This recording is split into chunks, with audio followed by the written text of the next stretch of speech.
Hi అండి. ఈరోజు నేను ఒక మంచి రెసిపీ చూపిస్తానండి మీకు. ఇవ్వండి పెసరపప్పు ముల్లమాకును ఫ్రై అనమాట.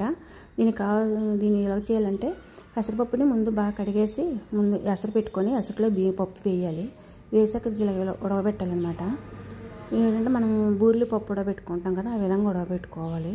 తర్వాత పోపు అది వడకట్టేసాక ఇవ్వండి పోపు.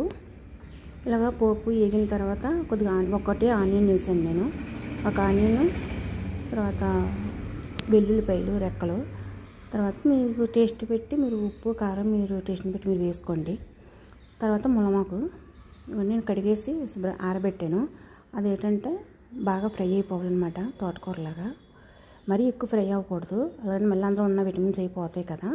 చిటికెడు పసుపు వేసుకొని కొద్దిగా ఏగనివ్వండి. వేగిన తర్వాత ఇవ్వండి ఇలాగ వేపేసాక ఇప్పుడు ఏం చేస్తామంటే మనం ఉడకబెట్టి ఉంచుకున్న పెసరపప్పు ఉంది కదా, అది తీసుకొచ్చి ఇందులో వేసేయండి. తర్వాత ఈ ఉడకబెట్టిన వాటర్ ఉంటుంది కదా, వాటర్ మీరు కిందన వంపేయకండి. అది మనం మళ్ళీ రసం పెట్టుకోవచ్చు. రసం పెట్టుకునేటప్పుడు రసంలో వేసుకున్న పెసరపప్పు చారులాగా ఉంటుంది అనమాట, బాగుంటుంది. చూడండి పొడి పొడిగా రావాలి ఫ్రై అంటే. తర్వాత కారం మీ టేస్ట్ని పెట్టి మీరు కారం వేసుకోండి. ఇదిగోండి ఈ విధంగా ఇదంతా వేపండి ఇలాగనా. మీకు ఈ ఫ్రై నచ్చినట్లయితే అండి మా ఛానల్ని సబ్స్క్రైబ్ చేయండి, లైక్ చేయండి, షేర్ చేయండి.